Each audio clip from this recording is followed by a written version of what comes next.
it starting now. So, excuse me. As I mentioned, there's a certain irony. There's a certain level, say, of irony in that we will be discussing, that I will be discussing, and maybe you will be discussing and thinking about socialization in the context of COVID and in the context of a post-secondary sociology class that's taking place online. And one of the terms that's used to describe that is remotely. And so we are all engaged in this. I'm engaged in the teaching and you're engaged in the learning of this remotely.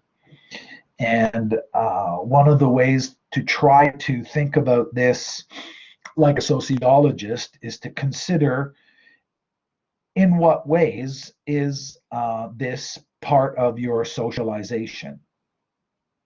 And so is online learning part of that? Do you consider this? Does this feel to you like you're being socialized right now?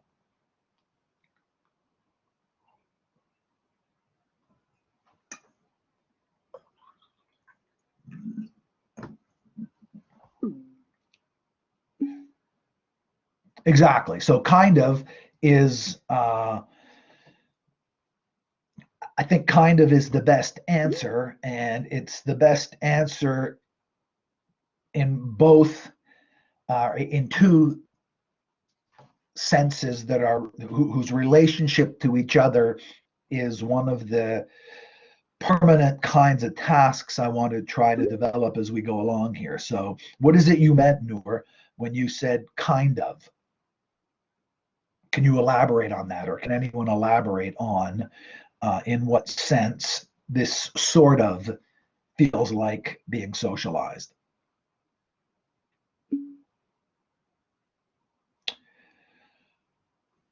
Right. So,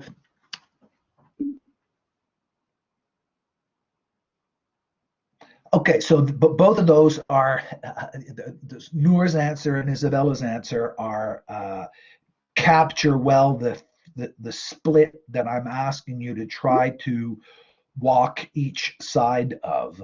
There's the permanent task of introduction to sociology, of me trying to introduce you to sociology and you trying to be introduced to sociology, involves understanding and, in a way, inhabiting the difference between your pre course, your pre reading, your pre looking at the matter understanding of these topics. And so Isabella suggested that one way of trying to get your head around, well, in what way is this sort of socializing? You're not making friends doing it. And one, probably the dominant sense of the term to socialize in English in 2021 is to make friends. And that's certainly an important component of what sociologists mean when they talk about and they study and they examine socialization. But it's not the only component, certainly not according to most sociologists. And in some ways, it's a secondary or a derivative aspect of what sociologists consider to be the primary mechanisms of socialization.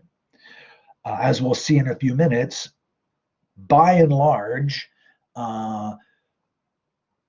from a foundational point of view, sociologists believe to have demonstrated that primary socialization occurs at the very youngest ages in humans, before it would be accurate, really, to describe the relations into which you're socialized as friendships. And so, in a certain way, what makes this sort of socializing is that you're not really making friends. Now, my understanding is that people do and can make friends online. Is that the case? So I want to distinguish here, at least for the purposes of the conversation I'm trying to have with you, between uh, you have or you haven't made friends, or it's impossible to make friends online, in the sense that what you do online won't qualify as friendship. So Muhammad said, yes, it's possible to make friends online. Uh, can you imagine where there might be some skepticism? So let me just make it a little bit more precise, perhaps. Um, do you think it's possible to be friends exclusively online? Right. So, uh, and that I think is maybe, I wonder, it seems to me a generational difference.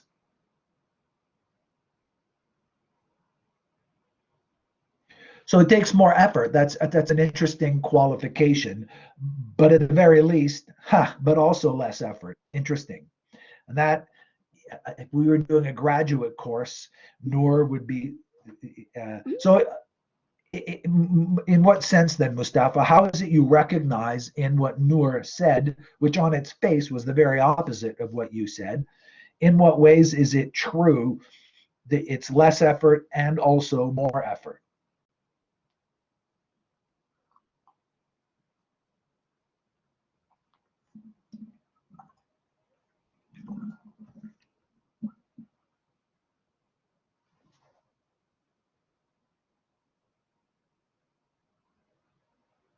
Well, I'm going to move through my slides a little bit.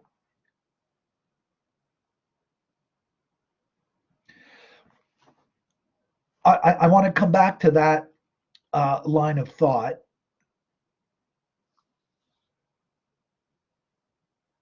So the evaluating the amount of effort is an interesting way that I hadn't thought about doing this. But I'm going to go through some of the slides in order to make sure that we end up where we need to in terms of the chapter. So the textbook defines socialization as the process by which people learn their culture.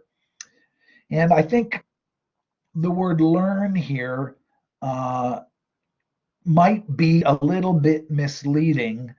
Uh, I would say it's probably a more neutral way of describing the process. Uh,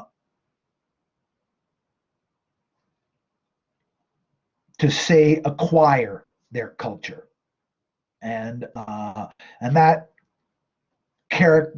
qualification, that correction around the word learn, is meant partly, at least, to highlight that what sociologists have in mind by socialization occurs uh, at the very earliest stages. Arguably, there's good evidence uh, that it occurs even before the baby is born. There's pretty good evidence. I think there's excellent evidence that under the right circumstances, uh, pre-born the fetus in the mother hears voices before the baby's born, and that the hearing of those voices has an impact on brain development, which is not all by itself socialization, but it's a necessary condition for socialization. So I would correct this by saying it's the process by which people acquire their culture and adapt and so on. But now, culture, you'll remember hopefully from chapter 2, is the socially transmitted practices, languages, symbols, beliefs, values, ideologies, and material objects that people create and use to deal with real life problems. And so to describe, let's go back for a sec, to describe socialization solely as meeting friends is to narrow the scope of what it is, meeting new friends and maintaining friendships. It's an important part of socialization, but it narrows the scope of the way it is that sociologists understand the overall process.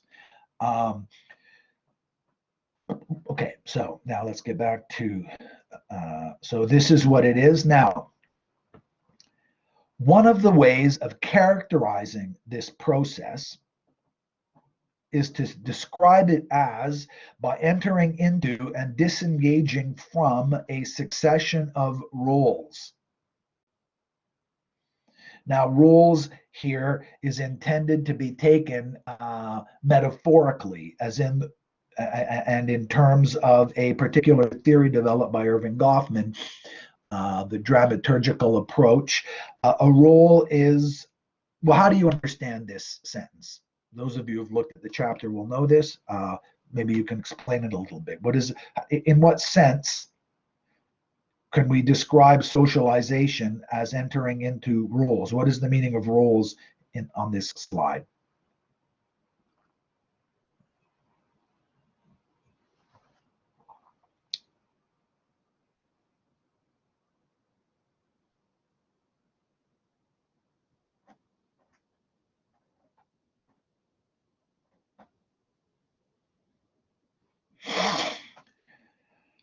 Well, it's understood on the model of being in a play. And so in a play, in Hamlet, there are, whatever play you might want to imagine. Well, the point of describing it as a role is that there are pre-existing expectations into which you form yourself. And so when you're in a play, if you're in the play Hamlet, depending on what part you're playing, so a role here would be like a part in a play. If you play Hamlet, you say some things, you do some things on stage. If you play Ophelia, you say and do some different things on stage, or Polonius, or whoever else you might be in the play.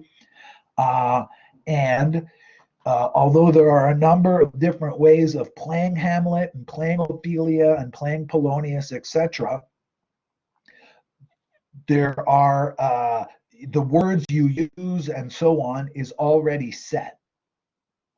And so if we compare becoming friends, making friends not online, making friends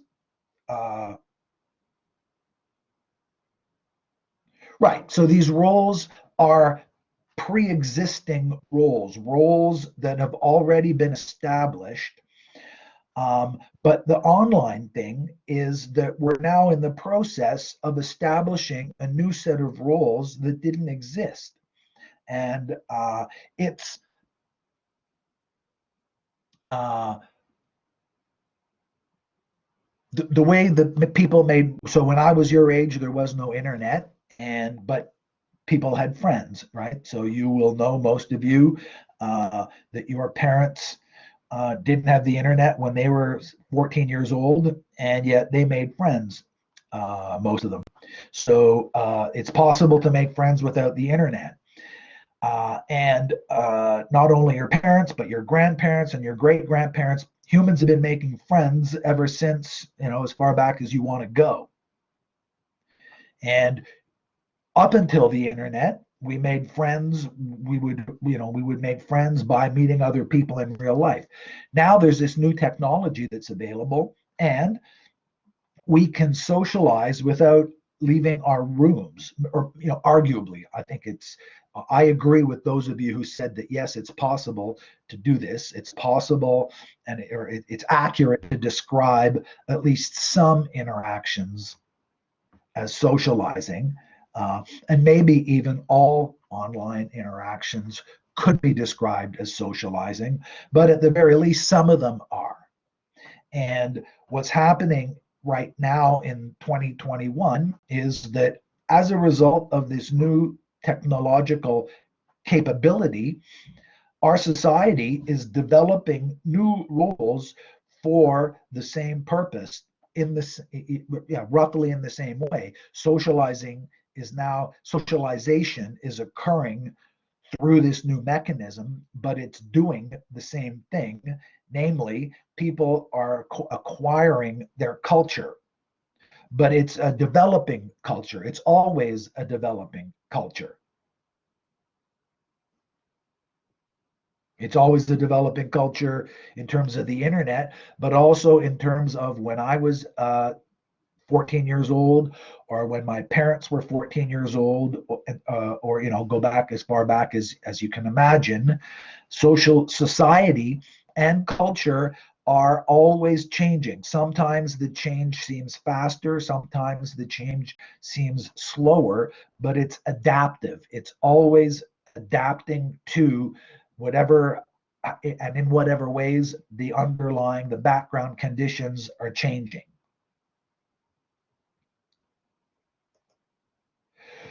Now, the other aspect of socialization is that we become aware of ourselves partly through our becoming aware of how other people are responding to us. We come to understand, we come to adapt our taking up of these roles to the degree that we get the feedback from the people with whom we're interacting that we are or are not succeeding in taking up those roles. In a certain kind of way, the way the metaphor works is if the audience applauds, then you're doing your role, you're playing the part right. Or if the audience cries when you do something sad, or when they laugh, if you're making a joke, and that feedback tells you that you're playing your role properly.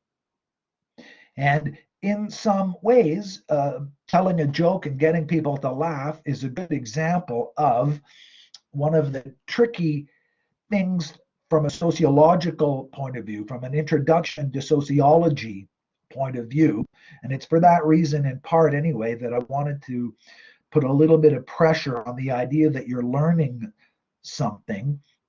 The kind of reward that most people experience when they say something funny, and when they say something and people laugh at what they're saying when it's on purpose. Being laughed at is no fun, but being laughed with is a very rewarding experience. And so it encourages you, it gives you, in a certain kind of way, a little bit more power in your interaction.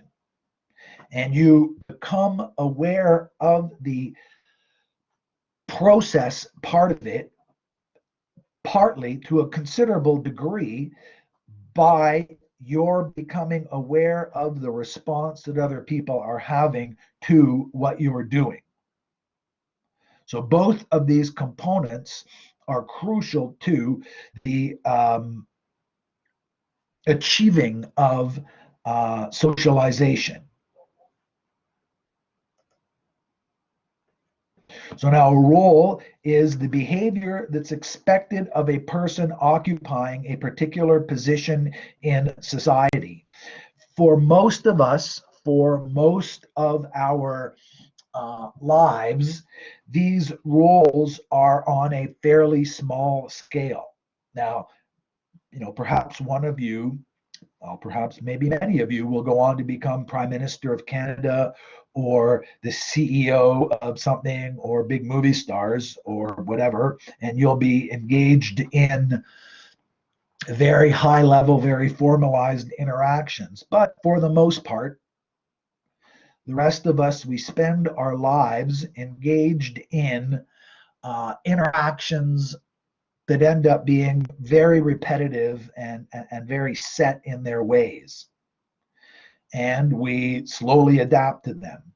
And the role, the idea of a role captures both of those elements, that in engaging in that particular kind, so compare the two different roles, the role of an employee in a work situation or the role of a student in a school situation.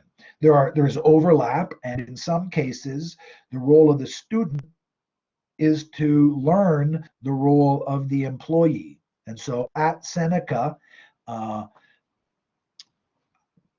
I guess most of you will not yet have had this experience, and some of you may never get this experience at Seneca.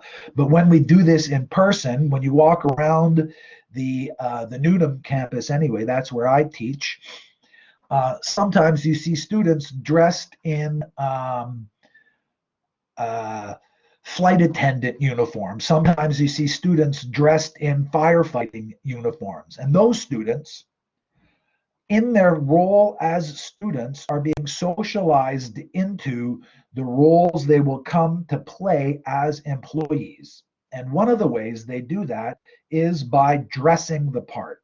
They dress like they were doing that job.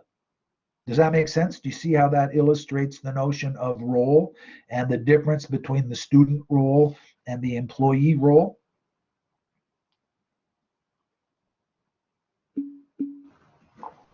Right. And in a lot of ways, the formalization of that process is a characteristic feature of modern society.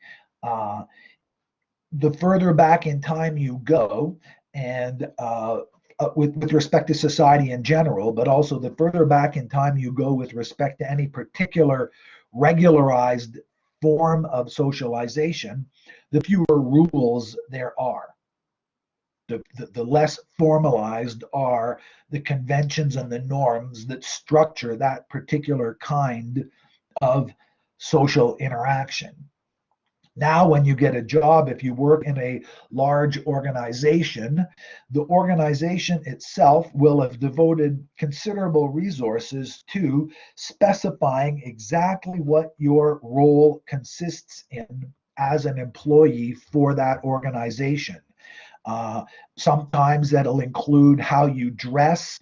I worked at McDonald's when I was very young, well, very young compared to my age now, and we had these. I mean, you can't even imagine what McDonald's uniforms were like in the 70s. It was insane, really, just ridiculous. But so we had to wear these ridiculous outfits, and we literally had scripts for what we were supposed to say when we greeted customers in the store. And we had a very detailed set of expectations we were expected to meet for all of the different jobs. So if you were cooking burgers on the grill, or if you were doing French fries, or if you were sweeping up, or they had a very elaborate breakdown of all the expectations of what your work was supposed to consist in. And the real challenge, a challenge I never actually was successful at, it's the only job I ever got fired from, is to use those rules in order to be able to fit into that particular function, that particular organization.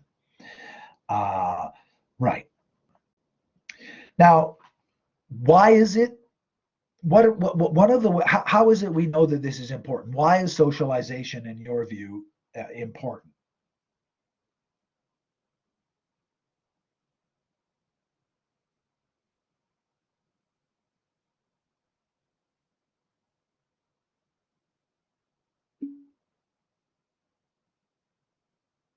Huh. Yes, that's it. Who is that important to? That certainly is an important thing. Why? Right. So I think Echo's account is a more neutral description, although I think Noor's ultimately is more accurate. It makes it easier to fit in. Why is it for who benefits from all of us fitting in?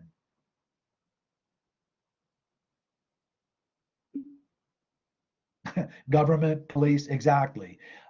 The school benefits. The school benefits generally, but um, Right, businesses benefit. So McDonald's makes $1 zillion because they are able to uh, get customers to spend their money buying the food they make. And the advantage is that they can lower their costs and increase their sales, some combination of those two things, by having everybody fit in. I remember, so there's that. Now, but how do we know that it's socialized? What part does socializing play in achieving that outcome?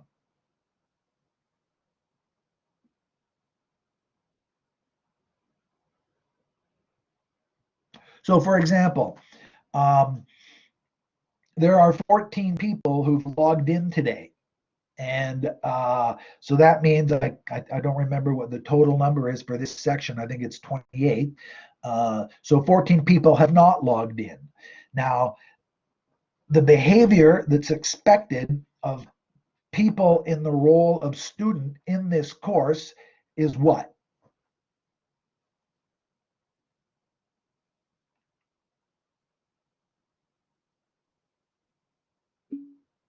You come to class, exactly. And yet 14 people have not come to class. Now, I suspect, so do you think it's possible? How likely do you think it is that any of the 14 people who didn't show up today didn't know that they were expected to show up today?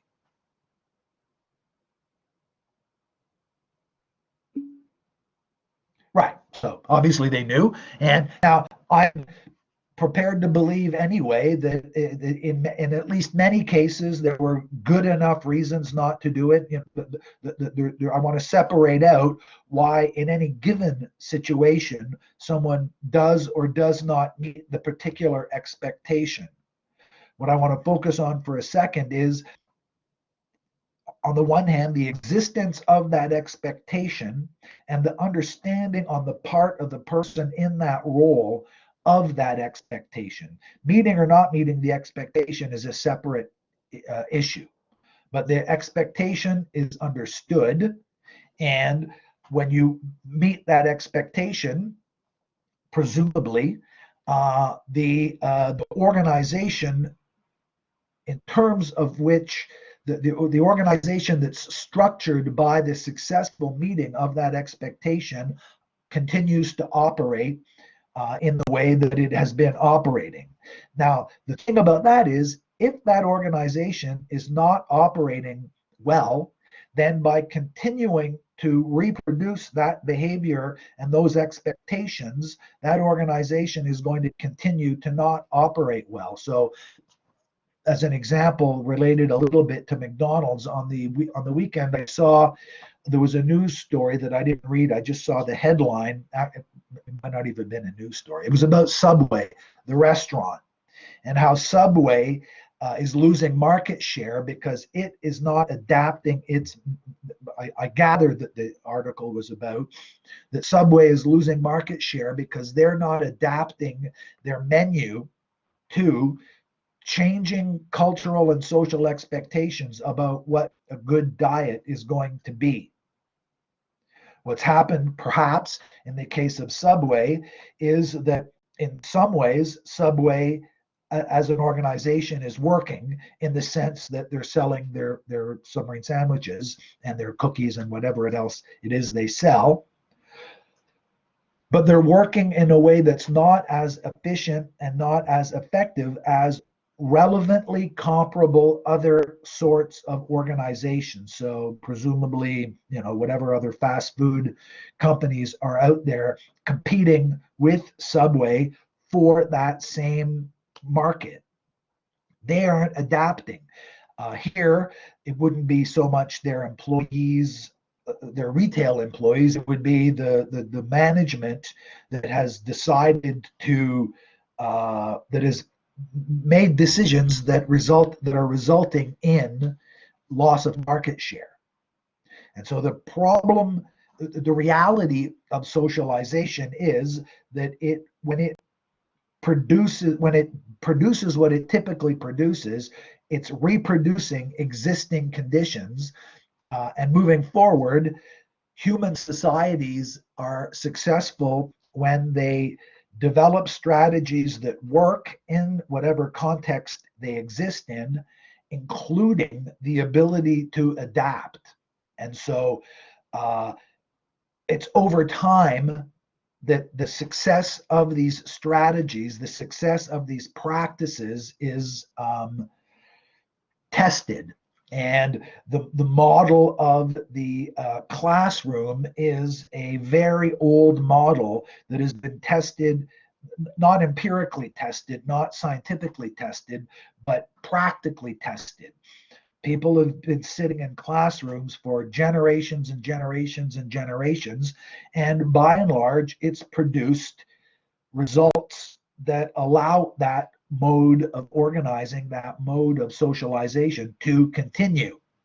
But we're adapting. And this right now, online education is undergoing practical testing and also more scientific testing. About that maybe another time we'll have the opportunity to talk. But the clearest instance that sociologists have that socialization is crucial for the survival of groups of humans, well, one of the crucial ways was to observe instances where socialization was not occurring and did not occur. And that's the canonical, the most widely, as far as I know, actually cited example of this, the one that comes up in Intro to Sociology textbooks, is René Spitz's studies comparing babies raised in orphanages to babies raised under other conditions. And the very most fundamental adaptive behaviors are developed later in those children, those infants who are not surrounded by other people. And so, as Spitz demonstrated,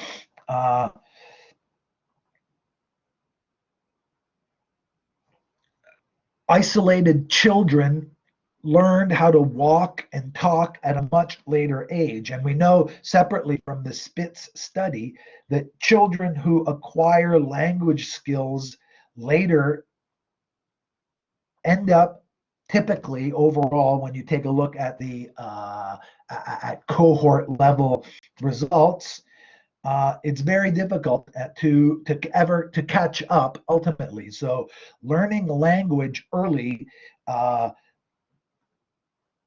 is or not learning language early is a very difficult thing to catch up over the rest of the course of a human life. And there's recently, in the last 10 years or so, been very important research done on brain development in children. And there's good data that shows that in the very earliest weeks and months of the development of the baby's brain, children who are exposed to more sounds, to more words, and to more varied words pick up language more quickly. And that already in the very first days and weeks of an infant's life, the brain is remodeling itself to hear certain sounds and eventually to be able to vocalize those sounds. And so early social contact turns out to be crucial from a biological point of view and also from a sociological point of view. The results, excuse me, the results of Spitz's study, results that have been reproduced under other circumstances, was that socially deprived children in orphanages were less demanding. They stopped expressing their needs. And with that, what would that produce? In what way is that crucial for later survival?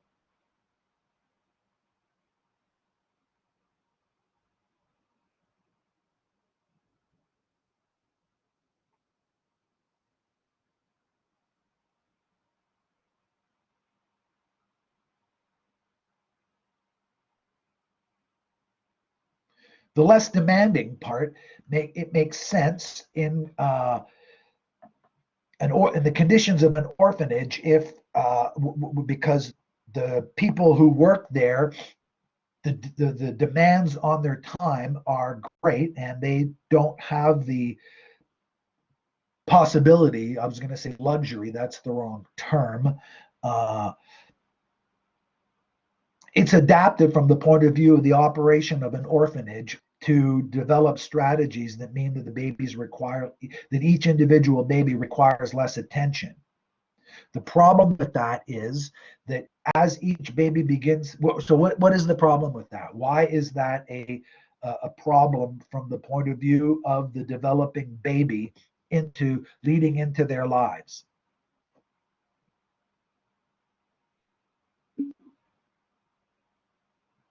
But yes, that was the conclusion. But what specifically with respect to being less demanding? What's the adaptive value in later life? So we're looking at, say, 6 months, 12 months, 18 months, 4 years, 20 years old. What advantage do humans who are more demanding have compared to humans who are less demanding?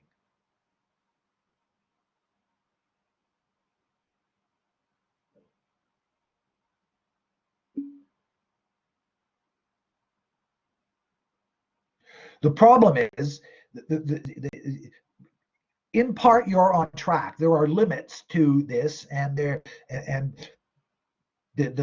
what the later results of the different specific modes of socialization produce is where most sociologists really spend all of the bulk of the sociological work on socialization is around what are the consequences for society, and most of those consequences are the result of adult interaction.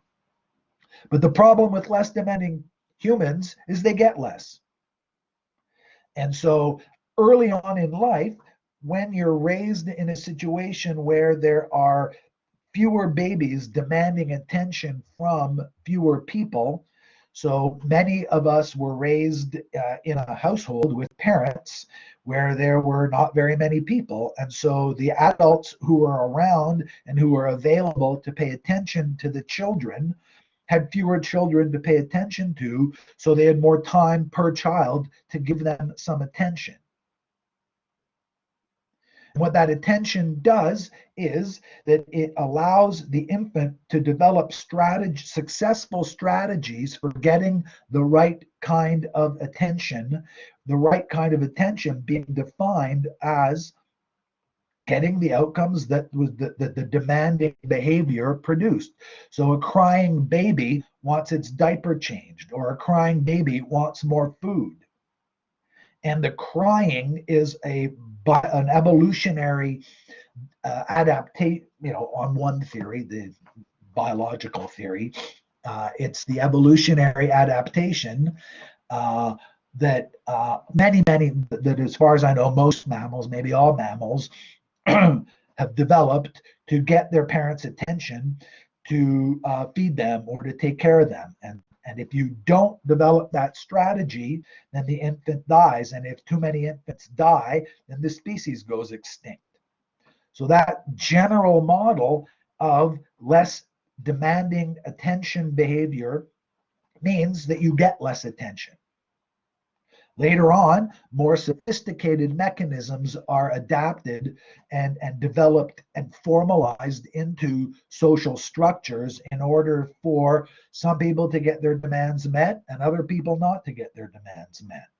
And we'll see in a variety of different ways how the social distribution of successful strategies to get your demands met is one of the key ways that we can understand the historical development of societies. Which groups of future adults are getting their demands met the most, and which groups of adults are getting their demands met most. So we'll see. But the starting point here for our reflection on this is that socialization begins well before we can remember it. So think back to your first friend.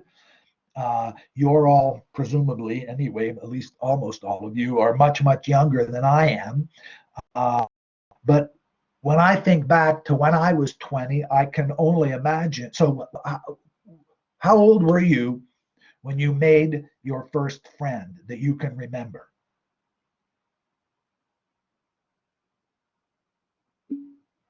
4, right? That's yeah. For me, it was 4 also.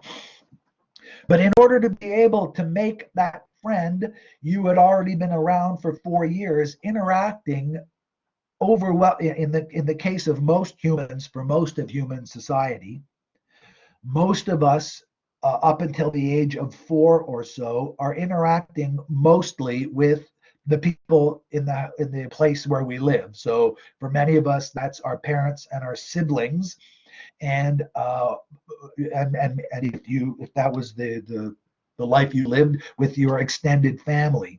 Uh, by the time you're 4, 5, 6, that begins to include your neighbors or your parents' friends. At 4, 5, 6 years old, you start formal education. So you go to preschool and you go to daycare and you start interacting with other people. But the possibility, the strategies, the aptitudes, the skills that you need to be able to make friends are developed out of the responses that you have been developing from an even earlier age. We don't remember the developments that we underwent such that we came to be prepared to become friends that we can remember. And so that the point here is that early socialization is critical in forming a sense of self and of making us fully human.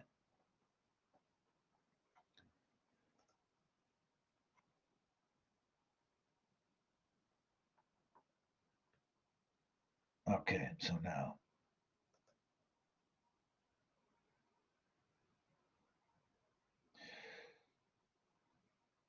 the payoff, the conceptual payoff, for the initial move. I want to get back to the slide here that I want to. So we saw, I began this part of it with the idea that there are 2 components to socialization. We enter into and we disengage from a succession of roles. So the disengaging thing is crucial here also.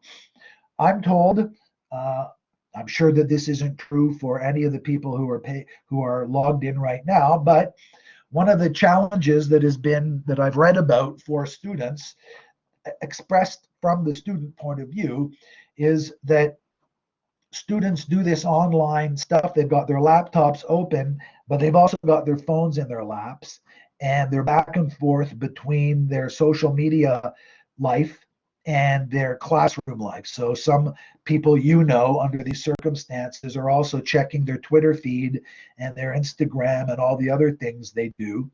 And they go back and forth. And when you type in a response here, compared to when you type in a comment on one of your friends' stupid cat photos, you're engaging in a student role here, and then you're disengaging from the student role and engaging in a Instagram role. Does that sound right? Accurate, I mean, not does it sound true? I don't mean good, right? I mean accurate, right? Right. So we do this normally, but in between, included in both of those roles. So I'm Tony when I'm your professor, and I'm Tony when I'm my children's father. My children are older than you are, but they're still my children. And by and large, it feels, at least to me, like I'm exactly the same Tony that I am with you as the Tony I am with my children, or the Tony I am with my mom, or the Tony I am with my friends, or the Tony I am when I'm online, say with the insurance company, trying to figure out how I can get them to process the payment, or all the different ways that I interact in structured areas. The engaged and the disengaged and the re-engaged, it's the same person, it feels like to me. And that's the self that most sociologists, that it's that conception of the self that most sociologists believe best characterizes how it is that we go through our lives. And we become aware to a certain degree of who we are through our interactions with others. So I'll just, for the fun of it, I mean, I don't know, fun of it. I'm going to go away from the slides for a second to get back. Oh no, wait a minute. Share video. Just 2 seconds here.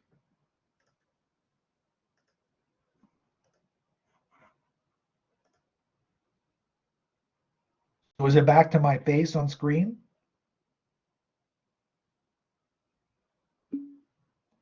So I'm wearing this hat because the other day, before I was about to do one of my online lectures, my wife looked at me, and I sort of, in a way that she doesn't usually look at me, and I said, "What?" And she said, "Your hair is crazy. Put a hat on if you're going in front of your students."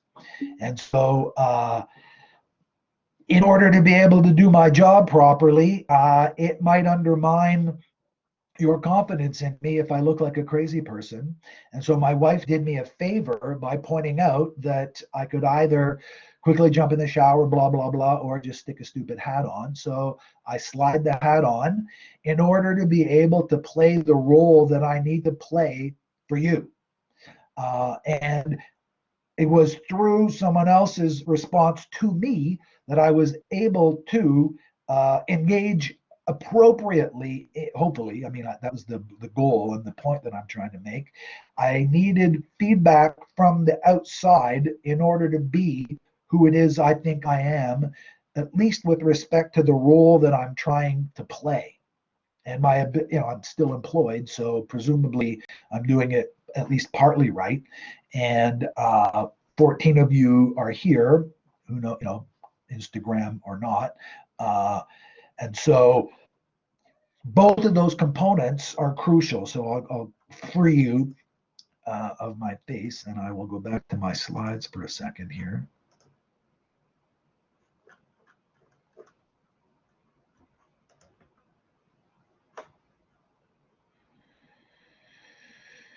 And this engaging and disengaging of the roles reinforces for us between the roles who we really are.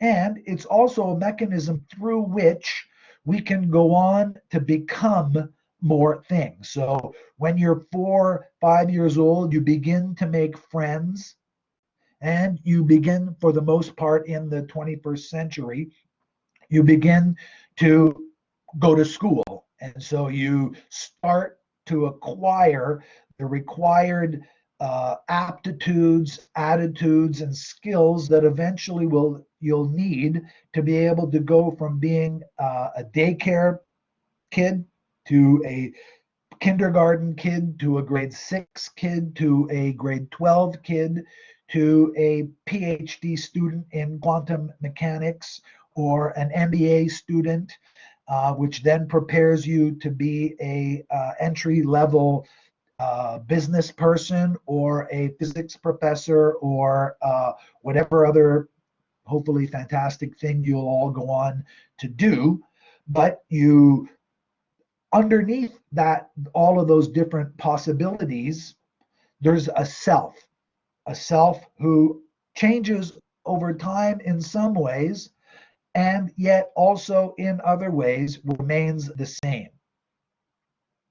Most of us, when we pay attention to it, feel like that we're, in important ways, we're the same self we are today as we were 10 years ago.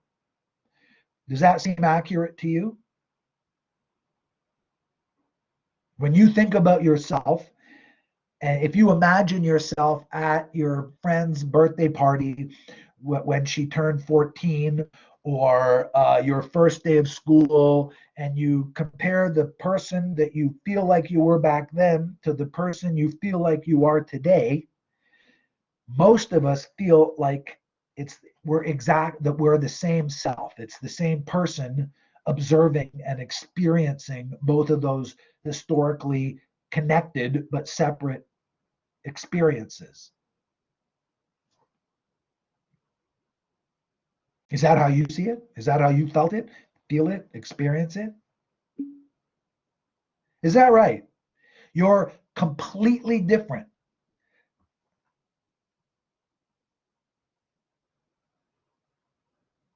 We're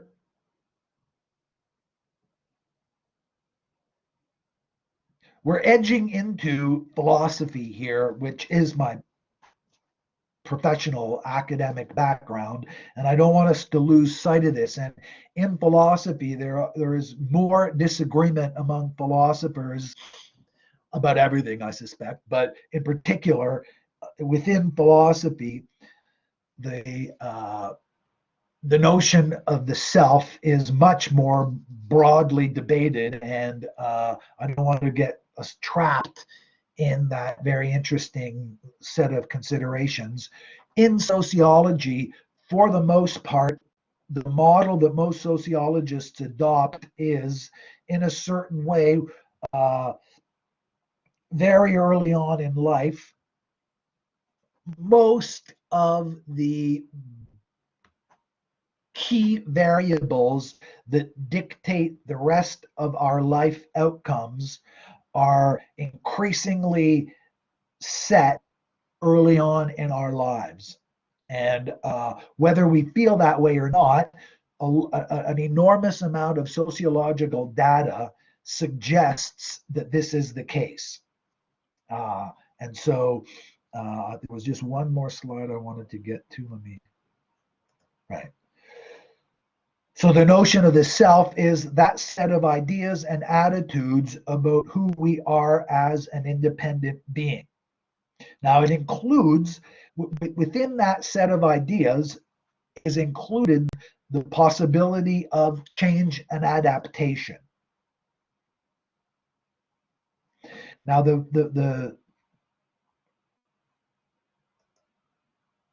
so the model, one of the earliest formalized models for this was developed by the American sociologist Charles Horton Cooley, and he described it as a looking glass self. And it keeps being described that way in all the sociology books in 2021 even. And I think that that's unfortunate, because I'm not sure how many people know what a looking glass is. It's a mirror. So a looking glass is a mirror, and it's the mirror self. And the idea is that we are who we are in part through the reflection that we see of ourselves in the mirror. The mirror in this metaphor is the other people with whom we interact throughout our lives, the people we interact with every single day, but also the people we interact with only once or very casually. And so that the self that we are moving through our lives is the result of us. And there's no set starting point. It's the full loop at all of its points. There's me, and then my wife looks at me funny, so she says to put a hat on. I think, oh, come on, you're exaggerating. I go to the mirror and I look at myself in the mirror and I go, no, my wife was 100% right. My hair looks crazy. I will stick a hat on. It's the whole package. In order to be able to see myself, I need to look in the mirror. I can't really tell what I look like until I get reactions from other people. Eventually, I can tell. I don't need to check the mirror to see what my hair is. If I haven't brushed my hair, it will look crazy. But that first time, I needed to get the feedback from the mirror, from all the other people out there. Okay, so I will pick it up from here next week.